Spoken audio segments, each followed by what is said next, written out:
Hey, this is Neil from the Exceptional Man Coach. So you think your wife might hate you. I can remember exactly where I was, exactly what I was doing, and probably most importantly, exactly how it felt when I found out that my wife hated me. I was sitting in our bedroom reading her diary. Yes, men, I read her diary. I'm not really proud of it, but the wheels were coming off. I had no idea why. She wasn't talking, and I felt I had no other choice.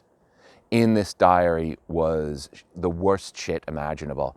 I couldn't imagine writing this about somebody that I didn't like, let alone somebody that I had committed to spending the rest of my life with. And it sucks. It sucked then, and thinking about it now, I still feel that feeling in the pit of my stomach. So I feel for you if that's what you're going through right now. However, what I'm going to talk about today is 3 of the most common mistakes and behavioral changes that men make when they find out that their wives hate them.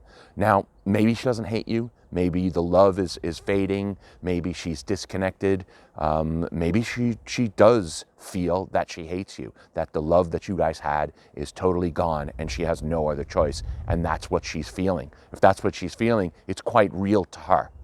Now, quite often when men find out that their wives hate them, that they're in this this part of the relationship, they do one of 3 things, or actually I guess they sometimes do all 3 of them, and it actually has in most cases the reverse effect and almost never has a positive effect. These 3 types of behavior are called the tiptoer, the perfect husband, and the hummingbird.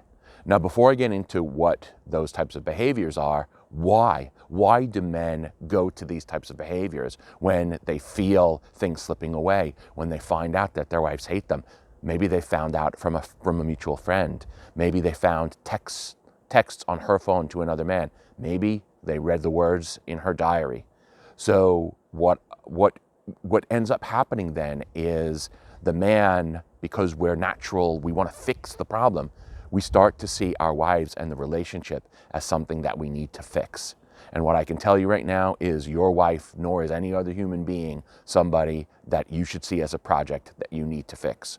Working on the relationship as if it's putting up a deck on your house in a weekend, it's going to, chances are, have the adverse effect than what you really wanted it to have.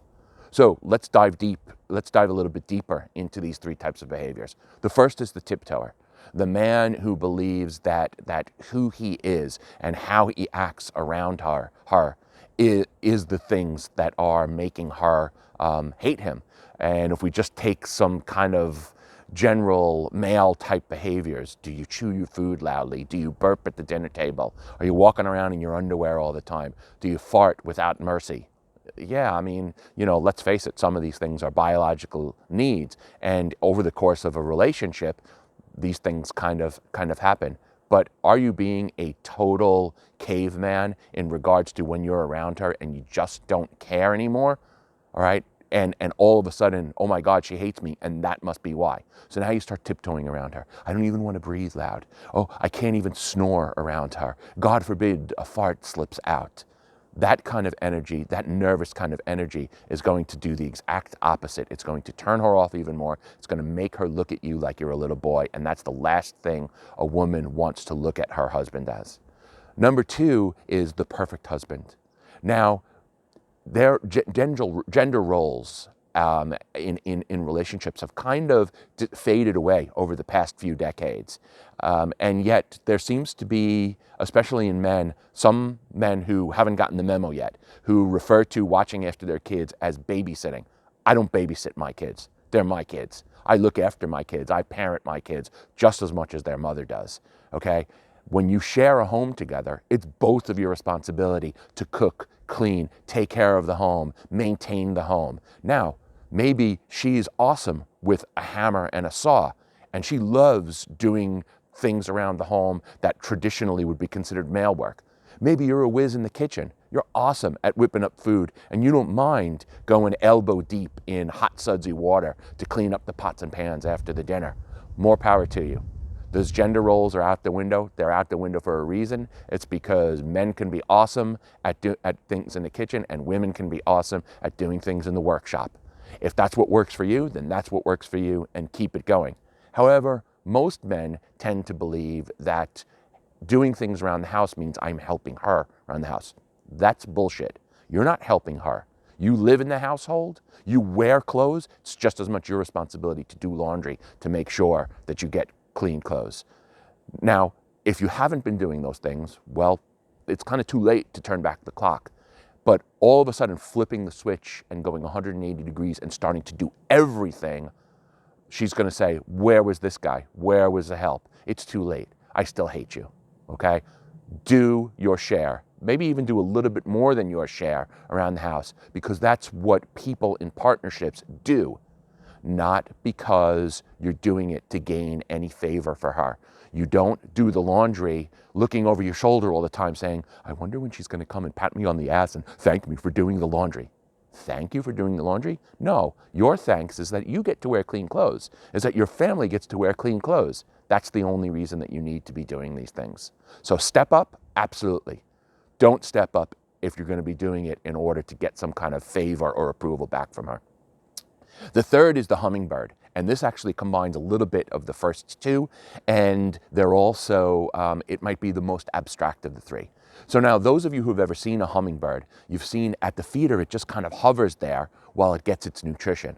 Well, it's the same kind of energy where we hover around our women, not necessarily to get nutrients to feed our body, but to get nutrition to feed our self-confidence, to feed us, to fill us up, okay? Too many of us have grown up believing that how other people view us is what's important, is we need other people to approve of us in order to feel good. Well, how do you think your woman feels about you if you're hovering around her, waiting for that pat on the head going, oh, you're such a good boy. You're not the family puppy, okay? Make sure that you start doing things to fill up your own approval tank. You are the only person on this earth who needs to approve of yourself, okay? When you start developing these characteristics of being a self-confident man without needing her approval, of acting like a true partner around the house because that's what true partners do, and of being yourself around the house while being respectful of that you have a partner who lives with you as well. Those are all behaviors that then become very attractive. How do you do these things? Well, I'm glad you asked. Like I said, I'm Neil. My business is the Exceptional Man. My website is theexceptionalman.coach. I'd love to have a conversation with you. Go on to theexceptionalman.coach, fill out the form today. Let's have a call. There's no cost, there's no commitment. You'll never get any sales pitch or pressure from me. It could be that if you think your wife hates you, that talking to me will be the most important call you've ever had in your life. I hope to hear from you soon. A lot of love, brothers. Take care. Bye.